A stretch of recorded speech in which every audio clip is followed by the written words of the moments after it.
साथियों नमस्कार, मैं हूं नीरज पटेल और आप देख रहे हैं नेशन जनमत। बीजेपी के एक वरिष्ठ नेता ने आरक्षण पर पूछे गए सवाल के जवाब में कहा था कि हम आरक्षण को खत्म नहीं करेंगे, लेकिन इस स्थिति में लेकर के आ जाएंगे कि उसके होने ना होने का कोई मतलब नहीं रहेगा। उसी तरीके से बीजेपी के रहते हुए संविधान खत्म करने की घोषणा नहीं की जा रही, लेकिन संविधान को इस स्थिति में ले आया गया है जिसमें उसके होने ना होने का कोई मतलब नहीं रह गया है। नेशनल जनमत बिना तथ्यों के कोई बात नहीं करता। हालिया मामला संभल से आ रहा है, जहां एक लफंडर किस्म के सीओ, लफंडर शब्द का इस्तेमाल मैं नहीं कर रहा, बल्कि राज्यसभा सांसद संजय सिंह ने इस सीओ को लफंडर बताते हुए बिल्कुल सटीक टिप्पणी की है। अरे वो लफंडर टाइप का सीओ है, अरे वो लफंडर टाइप का सीओ है। वो भी सुनाऊंगा, लेकिन समझ लीजिए कि एक लफंडर किस्म का सीओ जिसका भाई पड़ोसी जिले मुजफ्फरनगर से भारतीय जनता पार्टी का ब्लॉक प्रमुख और जिला उपाध्यक्ष है, वो सीओ न सिर्फ धर्म विशेष के लोगों को धमका रहा है, बल्कि कर्मचारी आचरण नियमावली का खुलेआम उल्लंघन भी कर रहा है। होली का दिन है, जुम्मा साल में 52 बार आता है, होली साल में एक बार आती है। तो मुस्लिम समुदाय के लोगों को यदि किसी को लगता है भाई आपको होली के रंग से आपका धर्म भ्रष्ट हो जाएगा या जो भी है, तो वो उस दिन ना निकले, घर से ना निकले। और यदि निकले तो उसका इतना बड़ा दिल होना चाहिए, वो दिल होना चाहिए कि भाई सब एक जैसे हैं, रंग तो रंग है। तो क्या महज एक सीओ के इस तरह के बयान के आधार पर ही मैं कह रहा हूं कि इस योगी जी के तथाकथित राम राज्य में संविधान का राज नहीं रह गया है? ऐसा कतई नहीं है, बल्कि प्रदेश के मुखिया यानी कि योगी आदित्यनाथ खुद इस लफंडर सीओ का समर्थन करते हुए कह रहे हैं कि वो पहलवान हैं, और पहलवान की भाषा ऐसी ही होती है, किसी को बुरा लग जाए तो कोई क्या कर सकता है। होली साल में एक बार में पड़ती है और जुमे की नमाज तो हर सप्ताह पढ़नी है। स्थगित भी हो सकती है, कोई बाध्यकारी तो है नहीं कि होना ही होना है। लेकिन अगर कोई व्यक्ति पढ़ना ही चाहता है तो अपने घर में पढ़ सकता है, आवश्यक नहीं कि वह व्यक्ति मस्जिद में ही जाए। भाई या तो जाना है तो फिर रंग से परहेज न करें। अगर रंग से किसी को परहेज है तो अच्छा होगा। और पुलिस अधिकारी ने यही बात समझाई। और ठीक है, जो हमारा वो पुलिस अधिकारी है वह पहलवान रहा है, अर्जुन अवार्डी रहा है, ओलंपियन है, पूर्व ओलंपियन है।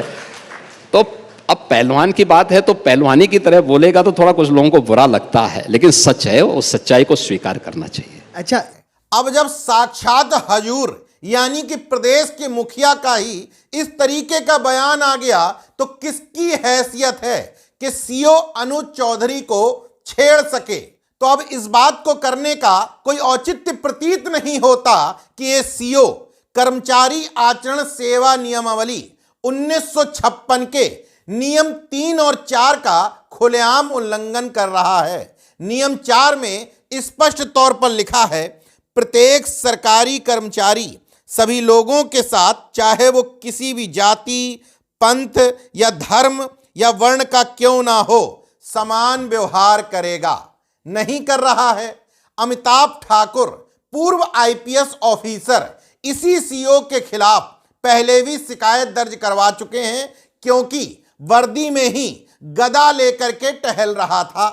उस समय अमिताभ ठाकुर ने कहा था कि डीजीपी के सर्कुलर का खुलेआम उल्लंघन है, क्योंकि सामान्य कर्मचारी और वर्दीधारी पुलिस के अधिकारी में फर्क होता है।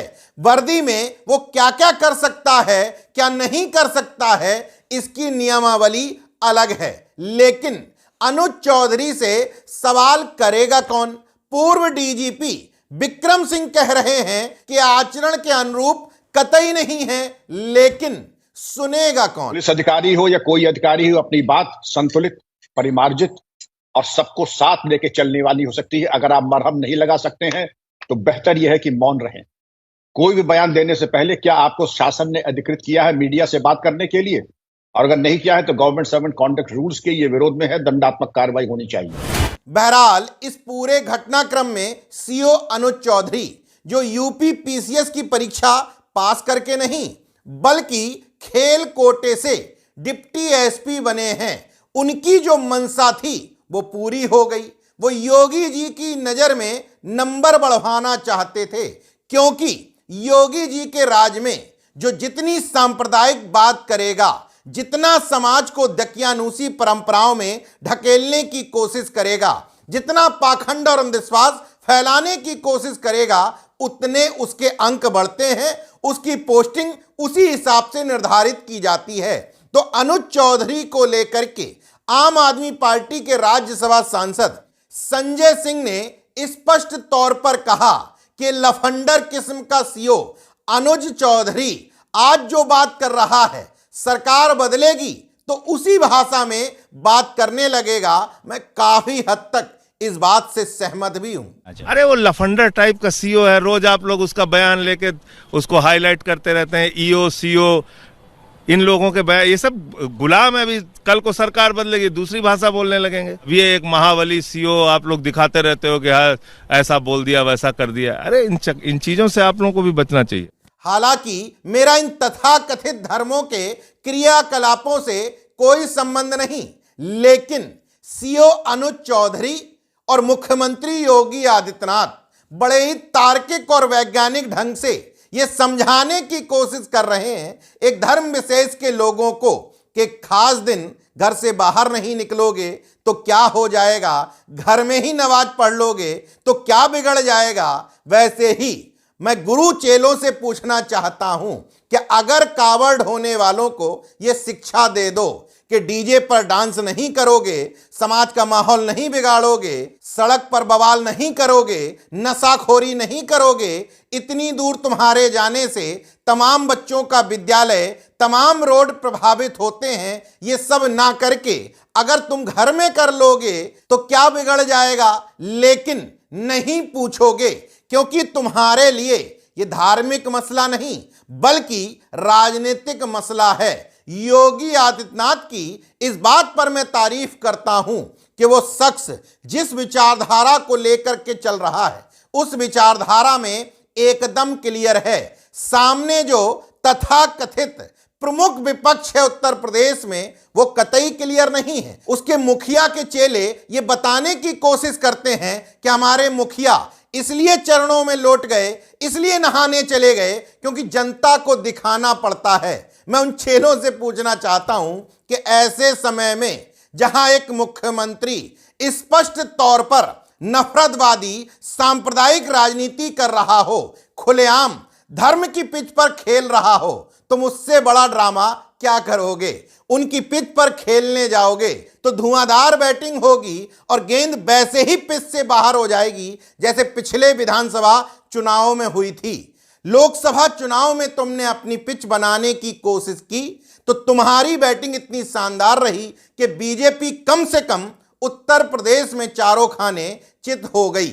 लेकिन तुम्हारे अपने अंदर के कंफ्यूजन को जनता की डिमांड बता करके लोगों को जो भ्रमित करने की कोशिश करते हो, उसमें ना तुम्हारा भला है ना इस प्रदेश और देश की जनता का। बहरहाल उत्तर प्रदेश के इस रामराज्य में संविधान आज भी पूरी तरीके से लागू है या नहीं मैं कतई नहीं कह सकता, क्योंकि यहां सांप्रदायिक गुंडों को एक प्रदेश का मुखिया खुलेआम संरक्षण दे रहा है। देखते रहिए नेशनल जनमत, जागरूक और सजग बने रहिए।